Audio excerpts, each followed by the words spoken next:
ভুয়া জমজমের পানি বিক্রি করে প্রায় ৩০ কোটি টাকা আয় করেছেন তুরস্কের এক ব্যক্তি। শুনতে অবাক লাগলেও জমজমের পানির লেবেল লাগানো বোতলে প্রতিদিন ট্যাপের পানি ভরে বিক্রি করতেন তিনি। সৌদি থেকে আগত বোতলের মতোই হুবহু দেখতে একটি নকল বোতলে লিটারের পর লিটার পানি ভরে আসল জমজম পানি হিসেবে বাজারে বিক্রি করতেন বিলাল নামের এক ব্যক্তি। পবিত্র জমজমের পানি বিশ্বের মুসলিম ধর্মপ্রাণ মানুষের কাছে অত্যন্ত মূল্যবান ও সম্মানের একটি অংশ, কিন্তু এই ধর্মীয় বিশ্বাসকে কাজে লাগিয়ে প্রতারণা করেন বিলাল। শুরু করেন জমজমাট ব্যবসা।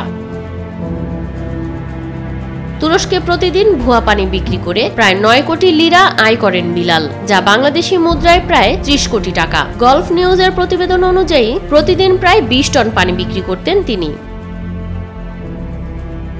মাত্র ৫ মাসের প্রতারণায় কোটি টাকার মালিক হন বিলাল। পুলিশ তাকে গ্রেপ্তারের পর জিজ্ঞাসাবাদে তিনি জানান, তুরস্কে জমজমের পানি হিসেবে যেসব পানি বিক্রি হয় তার বেশিরভাগই স্থানীয় ট্যাপের পানি। এসব পানি আদানা শহরের একটি ওয়্যারহাউসে মজুত রাখা হতো। বিলালের দেওয়া তথ্যের ভিত্তিতে পুলিশ অভিযান চালালে ভুয়া ১৫,০০০ লিটার জমজমের পানি উদ্ধার করেন তারা, যেসব পানি বাজারে বিভিন্ন আকারের বোতলে বিক্রি হচ্ছিল। আসল বোতলের মতো নকল বোতলগুলোতে আরবি লেখা থাকে, যাতে বোঝা যায় এগুলো সৌদি থেকে আনা। তবে কিছু বিক্রেতার দাবি পানির একটি অংশ জমজম থেকে আনা হলেও তাতে ট্যাপের পানি মেশানো হয়েছে, কিন্তু বিষয়টি নিয়ে কেউ কোনো অভিযোগ করেননি।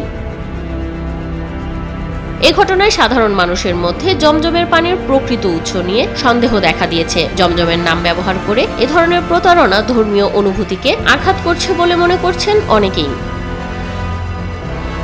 শিলা আক্তার, নিউজ 24।